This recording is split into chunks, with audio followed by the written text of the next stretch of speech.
There we go. All right.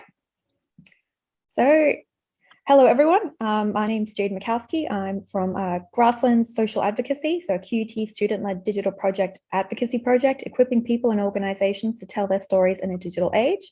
Speaking today with Tiana Jovanovic, nailed it, who is a PhD candidate with the University of Queensland and Indian Institute of Technology's Delhi's Academy of Research.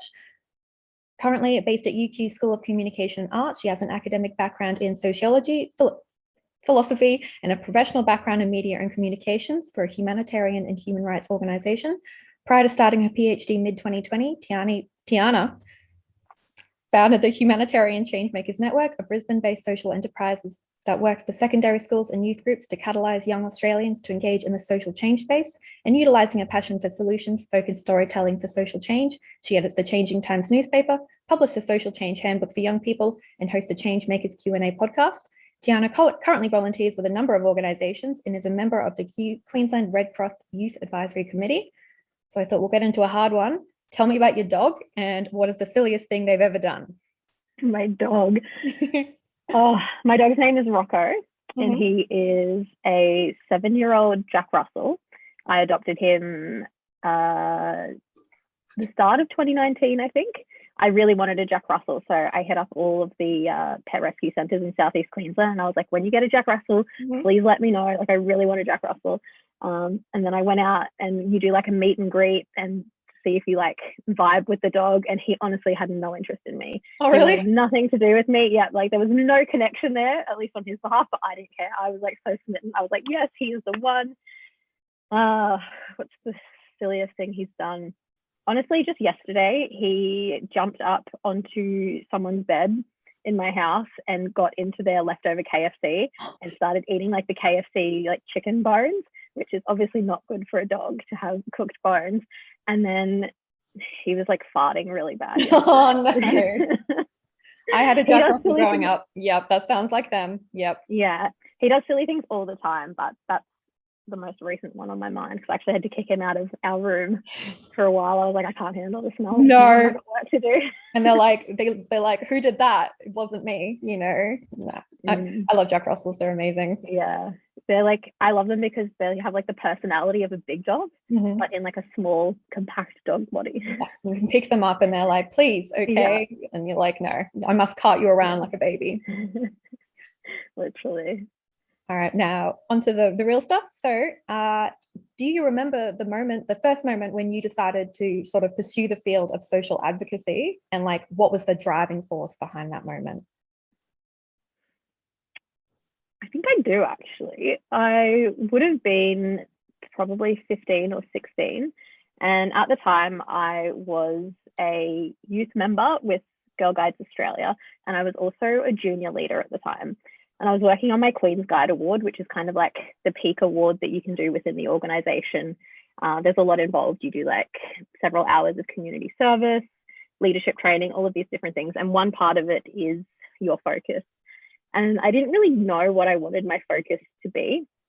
I was kind of just like a typical angsty 15-year-old girl, didn't want to listen to anyone, like didn't care what my mum had to say, like didn't want to listen to teachers, didn't really know what I was doing. And then I got a bunch of resources at our Girl Guide hut, and one of them was a book. It was all about the World Association of Girl Guides and Girl Scouts global action theme, which was essentially the global organization's response to the Millennium Development Goals. So this would have been back a few years, maybe around 2010, when we still had the MDGs and not the Sustainable Development Goals, which we have now. But I was basically just reading this book, and it was all about how leaders within the organization can teach young women and girls all about these big issues like eradicating poverty, achieving universal primary education, promoting gender equality, environmental sustainability, all that stuff. And I think it was like this, I still remember reading it like late one night in my bed, and it was kind of like this pivotal moment where I just realized that there is so much more out there going on in the world than my little 15-year-old dramas. I went to like a Catholic all-girls school, and you know, who likes who and who's doing what and who's wearing what and who's going to what party on the weekend was kind of like the biggest thing that was going on in my life. And then all of a sudden I just kind of realized like, wow, there's actually so much out there. But I think what this book really did was showed me that there was actually so much that even I could do. And so I decided that the Millennium Development Goals would kind of be my focus for my Queen's Guide Award. And over the next few years, the last few years of high school, while I was working on my Queen's Guide Award, I ran like an advocacy campaign and raised money for UNICEF. I taught all of the girls within the district that I volunteered with all about these different issues. And in doing so, I learned a lot about them. And then that kind of just, I don't know, really motivated me and inspired me to kind of pursue. I knew I wanted to pursue something within that field when I finished high school. But then I ended up I took a year off after high school just to make sure that if I was going to go to uni and study something, it was going to be the right thing for me, which I'm really glad I did, because honestly, I would have studied something completely different to what I ended up studying. And yeah, it definitely led me down the right path, I think. I mean, it's amazing because, I mean, yeah, I remember being 15, long time ago, but yeah, your world does feel very small, and often you feel really powerless in it. You know, like you feel like your parents control a lot of what you do, where you go, dictate what you do. So it's amazing that you could even by that point you were volunteering. I think that's really impressive for a teenager to do, because it's quite hard to see the world outside of that little bubble. So do you remember why you started volunteering in the first place? I started with Girl Guides Australia. I joined as a 6-year-old. Oh, wow. Yeah. So I was like a really shy kid, which anyone who knows me now would really struggle to believe. But I was like very shy, very timid, like to the point where in grade 1, I remember the teacher was like asking questions and no one put their hands up. So she asked me to answer and I just burst into tears. Like I couldn't handle the pressure of like having to answer the question. And it was something so simple, like, what was the most exciting thing you did on the weekend or something? And I, like little 6-year-old Tiana, I was just like so distraught. I burst into tears. And so someone suggested to my mum, oh, like my daughter does Girl Guides. I think it would be really good for Tiana's confidence and self-esteem and kind of help her come out of her shell a little bit, which it definitely did. Now my mum would argue that I probably need to go back into my shell a little bit. But yeah, I always enjoyed it. I loved that it kind of gave me an opportunity to learn about all of these different things that I was never able to learn about through school. And obviously I made so many friends. And then by the time I was like 14, I think, which is when you're old enough to kind of become like a junior leader, I was kind of at the point where I didn't want to leave the organization, but I felt like it was kind of time for me to move on, because a lot of my friends that I'd made over the years had kind of left and gone on to do other things. And so I kind of decided that I wanted to become a junior leader, which meant that at the time I was kind of assisting the actual qualified adult leaders to run the weekly meetings and stuff like that, which basically just prepared me to then become a qualified adult leader once I turned 18. That's a huge process. You're there for a long time. Yeah. Were you volunteering? I think I was looking at your profile. You had a couple of other places you were volunteering with over your teenage years as well. I did a lot of volunteering, I think, through Girl Guides Australia. And because part of my Queen's Guide Award involved a lot of community service. So there was a lot of stuff that I was doing like that, but through the organisation. Well, it's organised of them, you know. Yeah. One starting point, because it's hard as a teenager to like know where you can go and even have places accept you, because, you know, teenagers have that stereotype. So yeah, it's really good. Obviously, you still want to work with youth and, you know, education there. Do you think you always wanted to work with youth, or do you think you might want to work with older people later on? How do you see that? I was actually thinking about that a lot lately. But when I was younger, when people ask me like, what do you want to be when you grow up? I think until about the age of like 13 or 14, I always said that I wanted to be a teacher. I don't really know why I said that. I think it was just because I loved to learn as a kid. And I think because the only environment that you really learn within when you're that young is in like a structured school environment. So I just thought that like the logical next step was probably for me to become a teacher.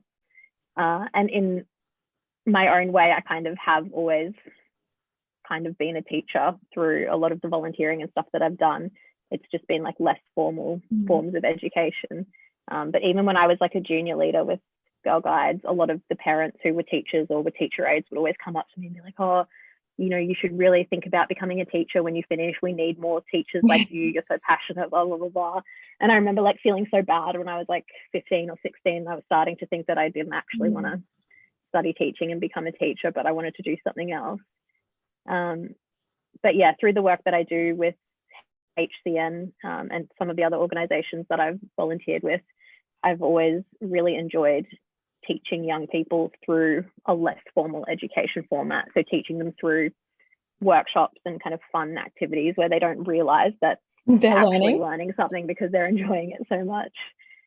But with the Humanitarian Changemakers Network, as an organization, it is kind of targeted towards young people. We don't kind of say youth in the strict sense that it's like 15 to 25 or 15 to 30-year-olds. But I was thinking about that the other day because I was born in 1996, which means I'm the last year to be considered a millennial. And I was just thinking about at what point, like, will I no longer be considered a young person? Yeah. Because I'm technically not part of like Gen Z, but I feel like I identify with Gen Z maybe a little bit more than millennials. I don't know. Millennials to me are just like that little bit older. I don't know. I'm I was born 92, so it's like I'm in the younger end of the millennials, and there are millennials I know that are like set up with a house and kids, and they're very far ahead, and you wouldn't say that they're young at all. They're in their late 30s, early 40s. So it's when you're a little bit younger and you've grown up with more technology and sort of the more Gen Z stuff, you're sort of in that weird area of maybe easier to connect with them in that way. Yeah. And I think because most of the people that I do work with tend to be in that Gen Z, I always wonder at what point, like, am I going to outgrow my own organization? Yeah. It's like, because I say like we're an organization of young change makers for young change makers. At what point will I no longer be a young change maker? Like I'm already 25. I'm closer to 30 now than 20. So like, and it just makes me think like it's still such a young organization, but like at what point am I going to need to like pass the leadership responsibilities onto someone else, because I don't want to be like that older person. Yes. Yeah. You're going in an organization for young people. You're going in, hey kids, and you're like in your 30s, I can see that. I feel like 30 will kind of be my cutoff. Yeah. And that's fair. Like 5 years to grow and find new people to take over and well, tell me, how did you start the organization? Like that's a huge process. Like I can't even imagine it. So like, was that were there lots of highs and lows? It must be more established now, but the beginning must have been chaotic. It honestly wasn't too bad in the beginning, only because I didn't start it with the intention of it becoming what it is now. So in the beginning, it would have been around 2019, and I was getting invited to a few different schools and organizations to talk with young people just about what social change is, how they can get involved in the social change space. And from there, I developed kind of like a framework that would allow me to easily communicate what social change is and how young people can bring it about, just to kind of make these workshops easier for me. And so I developed this framework, and I was like, okay, like this is actually kind of cool. And so I had a personal blog at the time, and I just kind of posted the framework on there. And then when I went to different events or hosted workshops for groups that were kind of about like a specialized topic, I'd maybe create like a special resource or a tool for them and just put it on this blog that would kind of let them learn about it a little bit more. And then I kind of started getting a lot of really positive feedback, and I kind of thought that maybe this could be something that's a little bit bigger than just me. And so I decided to create a new separate blog, and I didn't know what to call it. And I don't know how I came up with the name Humanitarian Changemakers Network, but I somehow came up with that name, and the domain was available. And I was like, okay, I'm just going to make like an Instagram page for this and kind of create this website. And in the beginning, it was just a blog where I was still going around running these workshops and kind of sharing resources.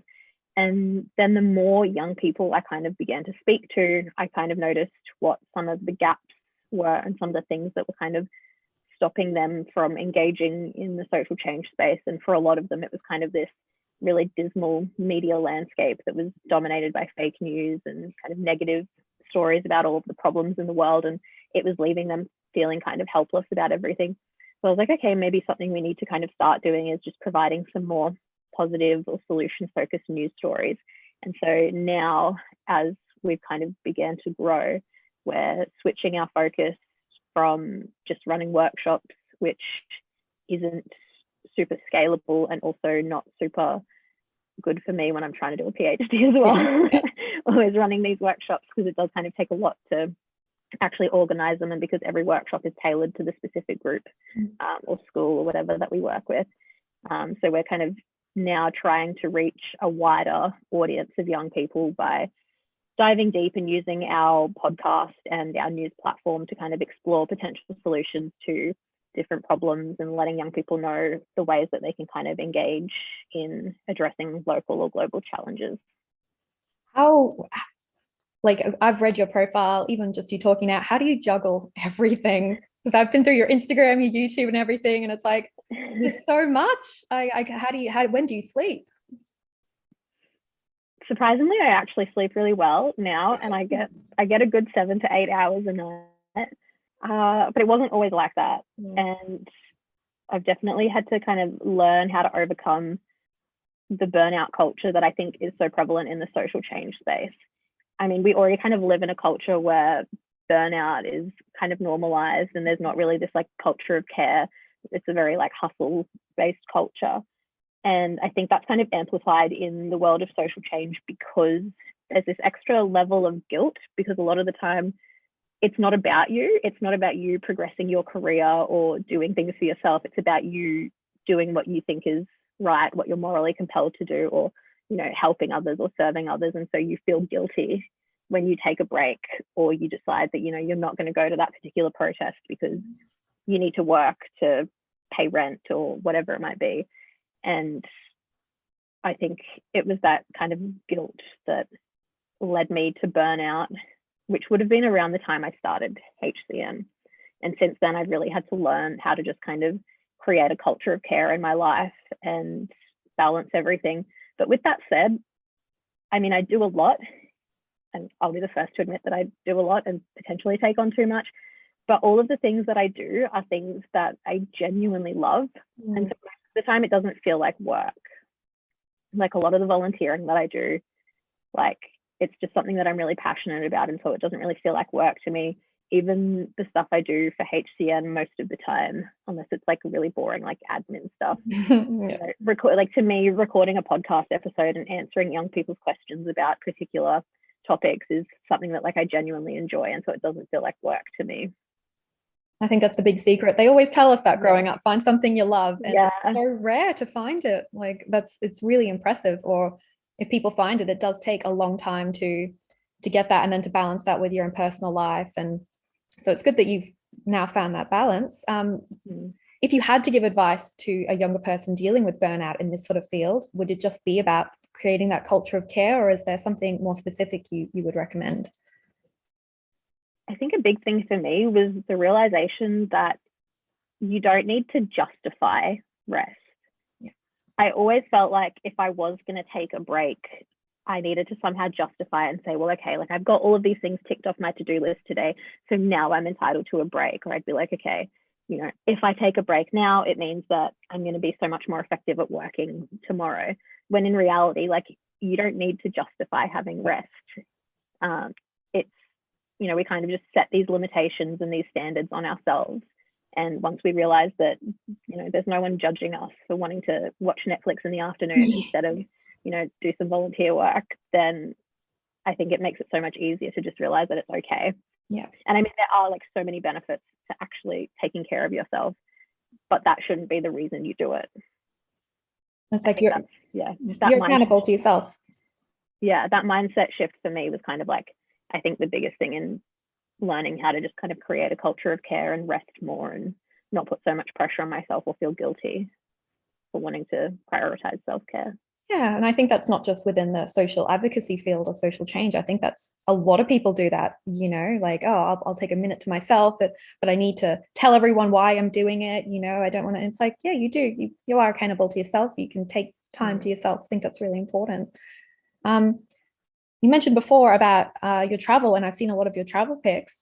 Looks fun, but also while you're over there, do you ever engage in other modes of social change? Have you ever learned anything over there that the way people engage in that field over there, and you've taken it on board, or? One of the first two kind of international trips I took, the first one was the one that got me into travel in the first place. I went to a conference back in 2013 when I was 17. I got invited to this conference because of some of the advocacy work that I'd done for my Queen's Guide Award. And when I went over there, like, to me, the fact that it was in Hong Kong was like an inconvenience, because it meant I had to like pay money for a flight, and I had to like go out of my way, and I'd never traveled on my own before, so I was really nervous about it. It was more just the fact that I was getting to meet other young people that were actually interested in social change and social advocacy, which is not something that I'd found yet back in Brisbane. But I went to this conference, and there was kind of like this theme that I noticed a lot of the speakers were saying, and they were all kind of saying that, you know, one person literally, I think they said the words, "I can see that you're all like a really passionate group of young people, but my advice is that if you want to change the world, you have to experience it first." Wow. And then he spoke about the importance of just travel and immersing yourself in other cultures and all of that stuff. And so I was like, okay, if this guy, you know, this guy knows his stuff. So if he says I need to travel, then I need to travel. And I was already planning on taking that year off after high school. And so I was like, okay, it's going to be my goal to just travel as much as I can while I'm at university, so that by the time I finish university, I thought I would, so naive, I was like, I'll be done with travel and I'll be done with university, and then I'll be ready for my career. Travel is like a drug. The more you do it, the more you want it. But then after that, the next trip I did was one that I did through the World Association of Girl Guides and Girl Scouts to one of their world centers in Sangam in India. And they have a whole bunch of different partner organizations that they work with on an ongoing basis. And so I went over there to work on a project because I was really passionate about art and drama. And I was actually going to study that at university. That's what I thought I was going to study at university, and then I didn't end up studying it. But I went over to help work on a project where we used performing arts to create these performances that people who were a part of this organization would perform in different slum communities about family violence and violence towards women. And I worked on that project, and I'm really glad that I did that. And then I'm also really glad that soon after I learned about volunteer tourism, because if I hadn't learnt about the negative impacts of volunteer tourism, I probably would have been really inclined to go and do one of those trips where you kind of like pay to volunteer, and they tend to be more exploitative and exist kind of more as a business for the owners to profit from than they are actually about creating positive social impact. But yeah, I don't know how I think I just read an article about it or something, and then I kind of explored it more, and I learned about volunteer tourism. And that's not to say that all volunteer tourism is bad, but generally as a whole, if you're doing any kind of volunteer work where it's short term and you don't need any kind of specialized skills or qualifications for, then the work is probably either not needed, or it could be done by locals who could actually get paid to do it, as opposed to you paying a big company or organization to go over and do the work for them.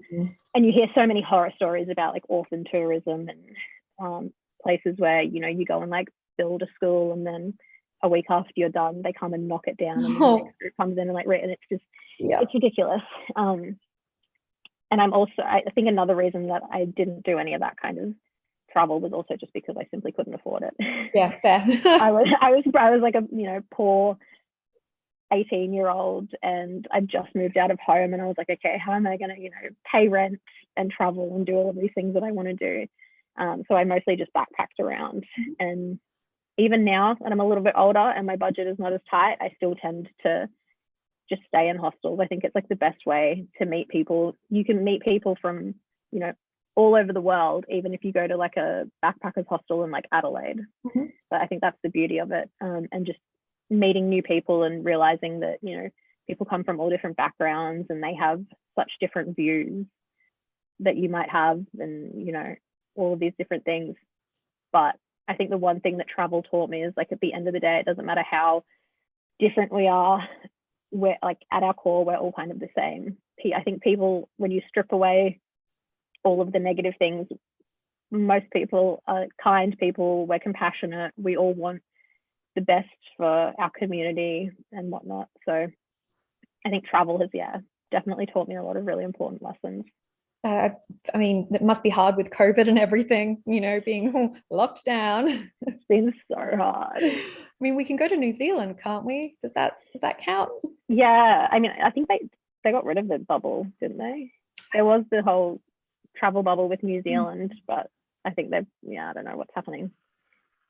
But I mean, hopefully it comes back and you can keep going. So, about your book as well. When did you decide that you wanted to, one, write it, and two, I guess, put it out in the world? Because it seems amazing, that like you could, I mean, you self-published it, didn't you? Yeah. So I think the idea for it kind of came during COVID when I wasn't able to run any of the workshops that I was previously running. And I was like trying to think of ways that I could still reach young Aussies and teach them the framework for social change. And I just kind of thought that maybe a book would be the best way to do that, because I thought about putting together like kind of like an online course or whatever, but I just felt like I had so much to say. And I was like, the only way I can say it all is if I just write it all out in a book. So I was like, okay, I'm going to give this a shot. And so it's so funny. I say that it took me about 6 months to write it, but I think it took me about 5.5 months of planning it, and then 2 weeks of just me sitting out and like smashing the writing. I just got in like my own head, like I always do, and you try and plan things and make them perfect, but like in reality, I knew everything that I needed to know. Like this is the kind of stuff that I've been teaching in these workshops and that I've been learning about for most of my adult life. And so I took myself on a writing retreat. I went on to like Groupon, and I found like a really nice resort, and I was like, okay, I'm going to spend 5 days here. And I spent 5 days there with like no Wi-Fi. I just sat down and wrote, and I got like my first full draft written in like those 5 days. And then, I looked at all of my different options, and I decided that self-publishing would be the best, just because I want all of the money from the sales of the book to go back into funding the Humanitarian Changemakers Network, because that's always been kind of like the biggest struggle that I've found over the years, is actually trying to fund it all. Yeah, fair. I know you've got, was it 4 or 5 people working with you at the moment? We have a few. Most people are on a volunteer basis. I don't get paid, but we have one team member who is incredible, and I wouldn't be able to do it without him. So he's like our first paid staff, which is exciting. That is exciting. Yeah, that's a step. Yeah.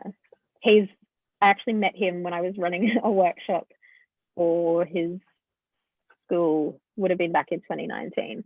And he hosted a mental health podcast, a really good podcast. And he asked if he could interview me for his podcast. And I was like, yeah, sure. And then I interviewed him, and I must have told him after the interview that I was kind of thinking of starting the Humanitarian Changemakers Network and like turning it into this bigger thing beyond me.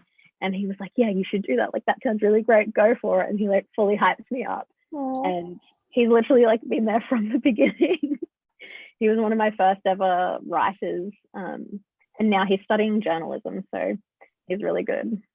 Sounds like a keeper. Yeah. He is. So he's straight out of school, was he?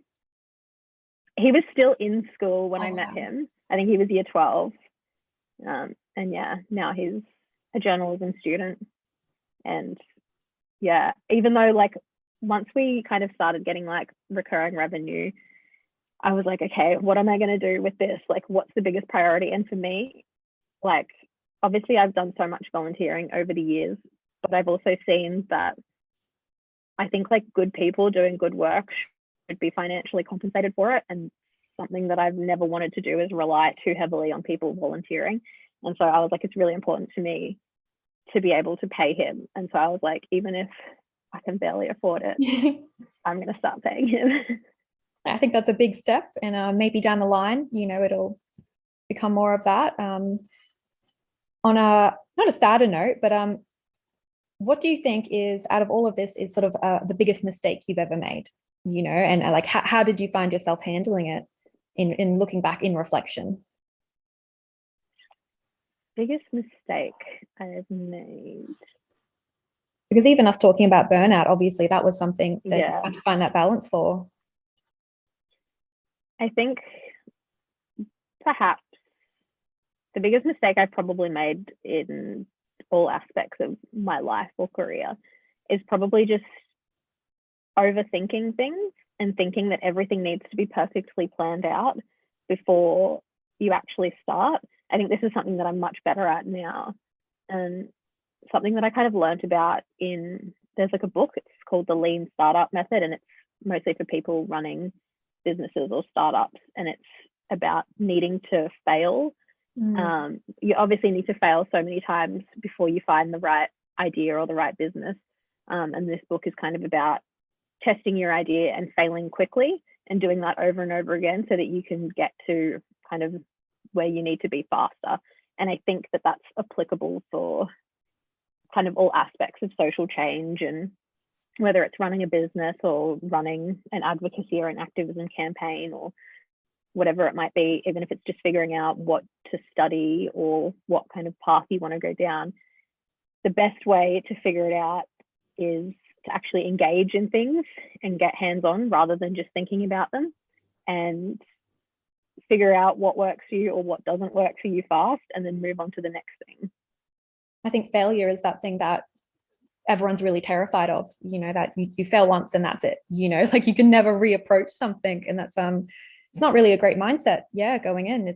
But it's sort of I guess you maybe have to separate your ego from it. Like, it's okay for me to fail. This doesn't represent me, or say anything about me. It's just, you can't get good at something until you suck at it, it's the first step. Exactly. And just kind of looking at things, like not looking at it like failure, just looking at it like you've succeeded in figuring out what doesn't work for you, or what, not the right option for you. And so if you look at it like that, well, it is a success because you know exactly what not to do next time. I think that's a really good way to look at it. In contrast, okay, what do you think has been your proudest moment? I know there's probably a lot, which is a good thing. I think one of my proudest moments is actually probably getting into my PhD. Yeah. I was always a kind of studious student in high school until I got to about that kind of 15, 16 mark where I just lost all interest in school. Didn't really care, didn't even know if I was going to go to university. And I think people assume that I was always really good at uni, like I got 6s or 7s, but I didn't. My GPA wasn't great.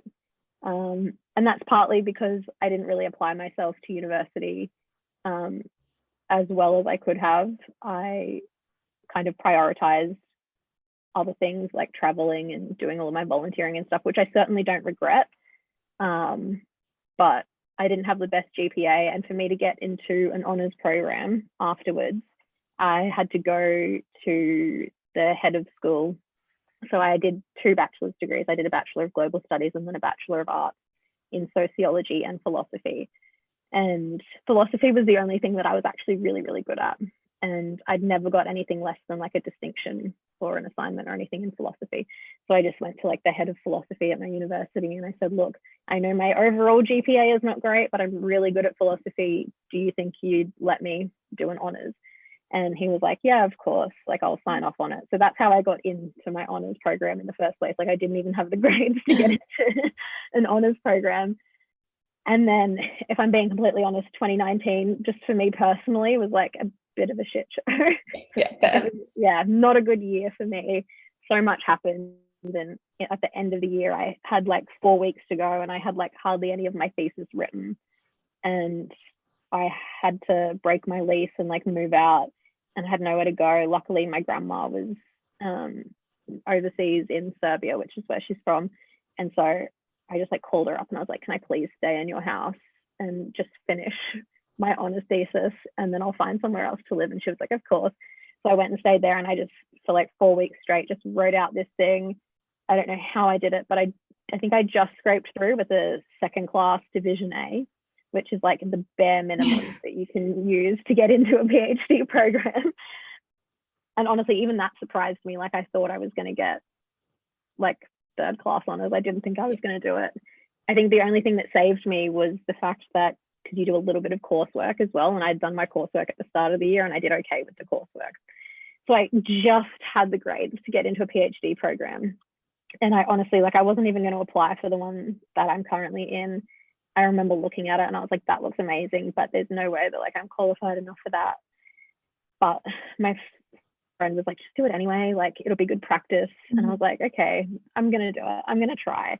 And I was honestly so surprised when I got in. Like I cried so much. I was like, sounds like an amazing moment. Like, yeah, I'd say that's probably one of my proudest moments. And I imagine it'll be followed up finishing the PhD and putting it up on the wall and stuff. Every day, like I question what I'm doing here. I'm just like, oh my goodness, I can't believe I wanted this. I can't believe I chose to be perpetually stressed for 3 years. But how long have you got to go on it? I just passed my confirmation, so I'm a third of the way through. Won't be long. It's gonna go quickly. It always does. Yeah, the first year kind of flew by. I feel like I'm actually starting to realize this, not just about my PhD, but about everything. I think you think that there'll be a point in your life where you feel like you know what you're doing. And I always thought like at uni, I was like, if I ever did like a master's or a PhD, like that would be the point where I really like, I know what I'm doing. And same when I started like HCN, I was like, there'll be a point where like, you know, it's like an established startup and I'll feel like I like really know what I'm doing as like a founder or a CEO. And I don't think I'm ever going to get to that point. I don't think I'm ever going to get to the point where I actually feel like I know what I'm doing. And that's okay. I think I've learned to just embrace the unknown. I think it can be a bit of an illusion. Yeah. Like you never really, it's like being an adult. You never really feel like an adult. You just are an adult. Yeah, exactly. If you could give any advice to someone wanting to follow in your footsteps or even just starting the kind of work that you're doing or wanting to make a difference, what would be the biggest thing you could tell them? I think one piece of advice I always like to give is that idea that clarity comes from engaging in things, not thinking about things. Yeah. You can spend all day thinking about, you know, what kind of job might be suited towards you or what kind of career path or what you might want to study or what kind of volunteering role might be good for you. But like the only way you're really going to know is if you actually get out there and do it. And kind of that whole idea of like, if you're going to fail, get out there, fail quickly and move on to the next thing. Another thing in terms of like careers and stuff like that is one thing that I think I've always done without actually realizing that I've done it. Like people always ask you when you're younger, like, what do you want to be when you grow up? Or like when you start uni, people are always like, oh, okay, like what do you want to be when you finish your degree? But the one thing I've never done is like focus on being anything. Like I've never focused on a particular role that I've wanted to have or any kind of like identity. I've always just focused on doing what I enjoy doing. And if you focus on doing the things that you love or the things that you're good at or the things that you enjoy, the right kind of roles and opportunities will find you. And so just kind of figuring out what it is that you enjoy and what it is that you're good at and focus on doing those things as opposed to being something or being someone. And I think the rest will kind of just fall into place. I think there comes a point even with study where a lot of people do their degrees and then realize it's not actually the right, you know, getting out into the field. I think getting in the field is, getting out there and firsthand, and it's okay that it didn't work out, you know, like I said, you're learning something from that process. Even if it costs you a few years and a little bit of money, you know. I think it's a really good message to take home. This has been amazing. I pretty much burned out all my questions. Thank you so much for talking to me. No worries at all. You have a very busy schedule, so any excuse for me to like not do my actual PhD research, like I'm so here for. Look, that's fair. And hopefully this afternoon, if you get your chance, watch a little bit of Netflix. I know you live with your girlfriend. If you know, spend some time and hug your dog for me, please. I will hug my dog. Also, I always hug my dog. Yeah, I was going to say, I think about my pets all the time and I'm like, when do I get back to them? Okay. And thank you so much. We'll wrap it up and can't think of anything else to say. Thank you. Thank you so much. Cheers.